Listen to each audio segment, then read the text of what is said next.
hak lidah. Jangan digunakan sekali-kali untuk mengguris perasaan orang.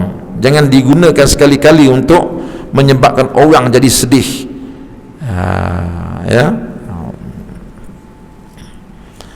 Sebab tu kita bila pergi rumah orang yang kehilangan yang tersayang, ya, kita pergi rumah orang tersayang, orang meninggal ni, hari pertama, hari kedua je kita boleh bagi ucapan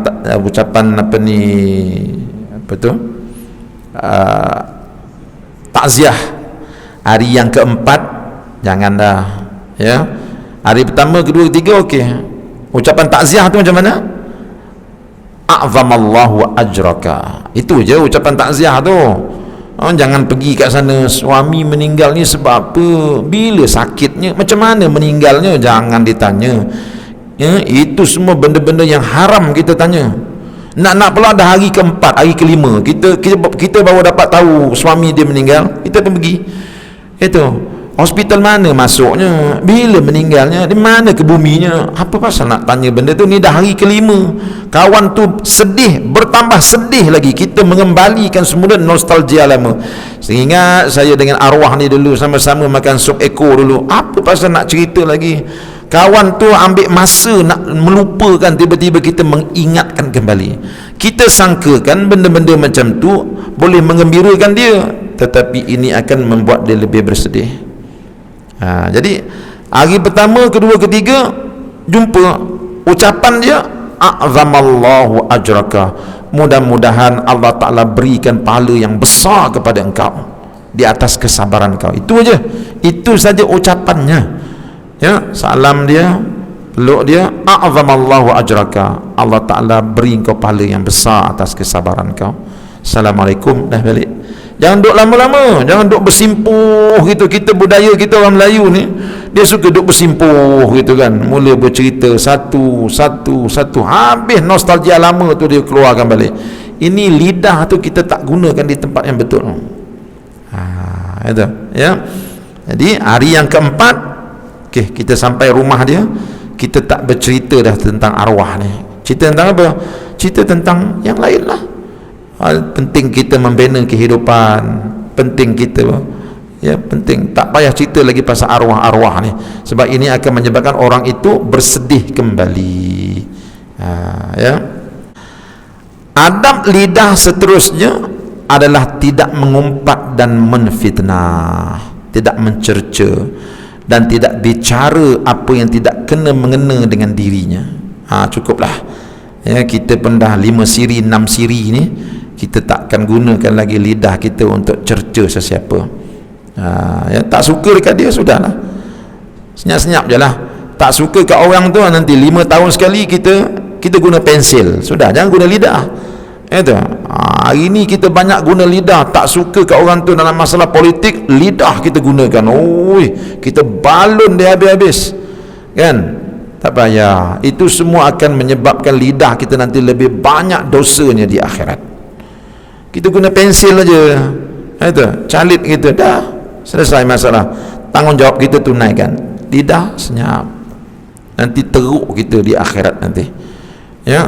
Jahat kita tengok orang tu, jahatnya orang ni, memang dia jahat, dia dah jahat, jangan sampai kita pula jadi orang jahat, kan? Kita tengok orang tu dia heret ke penjara, kan, bergari dia, kita pula di kedai kopi pandai pula bagi ulasan pula tu, itu. Ulasan kita di kedai kopi lebih hebat daripada ulasan pemberita dalam TV. Apa pasal? Nak masuk neraka.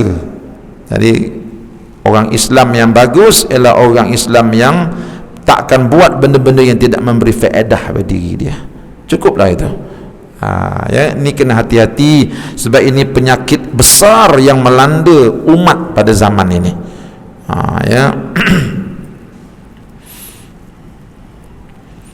Kita ni tuan-tuan, dalam kita membaca Al-Quran, ya, dalam kita baca Al-Quran, kita jumpa cerita orang baik, kita jumpa cerita orang jahat. Baik, kita terjumpa cerita orang jahat, contoh Abu Lahab. Tabbat yada abi lahabin wa tab. Ya, memanglah dia cerita tentang seorang lelaki jahat nama Abu Lahab. betul.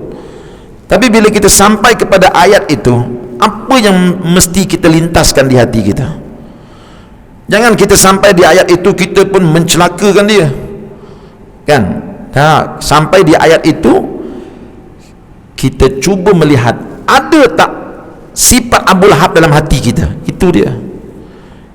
Ini adab kita. Bila kita baca Quran, jumpa kisah orang baik-baik, jumpa kisah orang baik-baik. Banyak kan dalam Quran kisah orang baik-baik. Baik. Bila kita jumpa kisah orang baik-baik dalam Quran, kisah nabi-nabi, kisah orang soleh, apa yang mesti kita lintaskan dalam fikiran kita? Kita kena lintaskan, aku tak ada sifat-sifat ini. Itu. Aku tak ada sifat-sifat ini. Nampak? Ini kalau kita terjumpa kisah orang baik-baik dalam Quran. Ya. Kita terjumpa kisah bagaimana Siti Maryam beribadat kepada Allah sampai Allah Ta'ala bagi karamah dekat dia. Aku tak ada benda ni, begitu.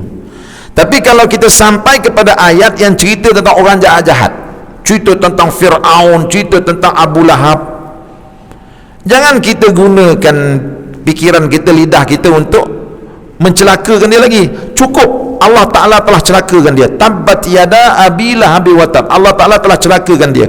Memang Allah berhak untuk mencelakakan dia, sebab itu hamba dia. Abu Lahab bukan hamba kita.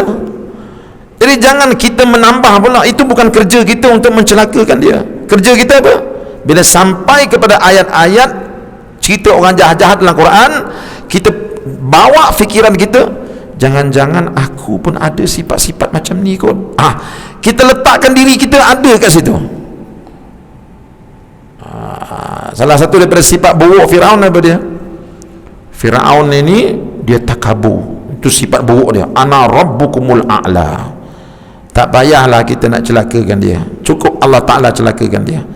Kita bila baca ayat tentang Firaun, jangan-jangan aku pun ada sifat macam dia kot. Jangan-jangan kita bawa ke situ.